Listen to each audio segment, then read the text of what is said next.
Mark, welcome to Meet the Manager.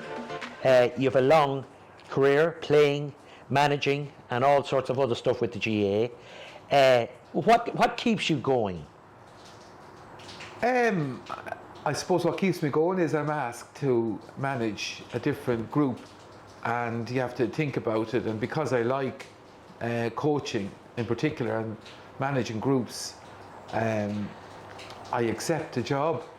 So that has kept me going. I suppose it has followed on from being coaching a club in 1994 when I was like 34, and I became a player manager, and then I was asked to manage Westmeath minors, and from that good day to this I haven't had a break, and it's very, very enjoyable, and along the way you meet so many different people and become friends with them.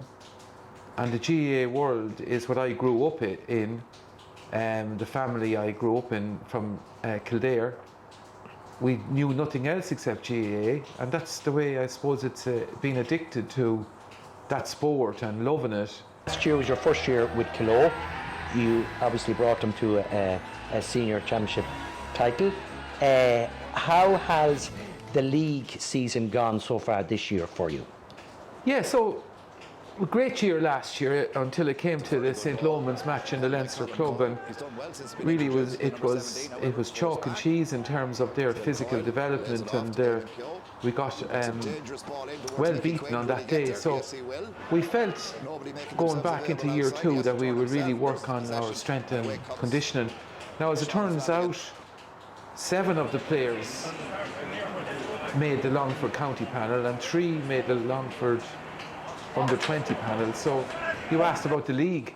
We were playing league matches minus at least 10 starters and 1 or 2 of the non-county players who were injured.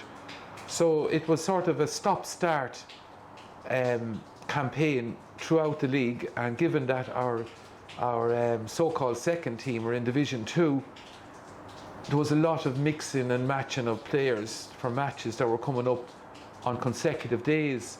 So it was tough to manage, and we stuttered through the league, and it was only when we beat Carrick Edmund and then they lost the following weekend that we came 4th, which gave us 2 very valuable extra matches that I didn't think we would have.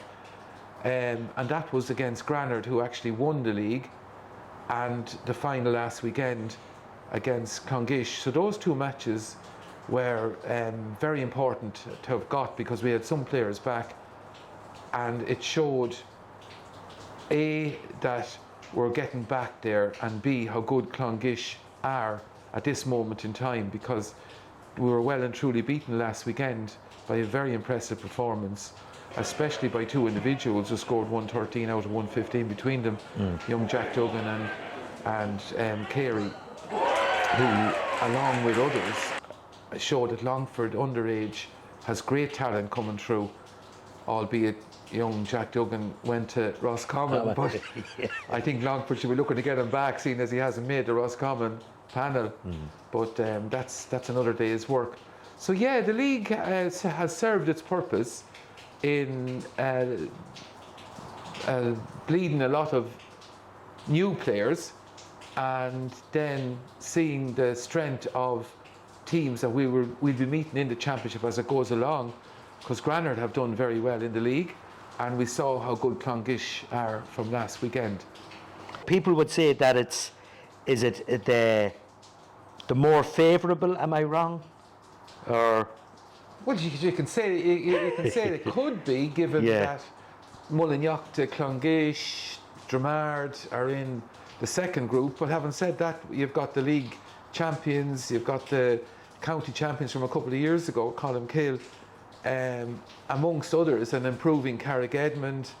And in my opinion, there's no such thing as an easy championship match, and we have still a lot of players to get back fit. So it's still a lot of coaching and managing to do to get into the top 4 and then progress into the playoffs.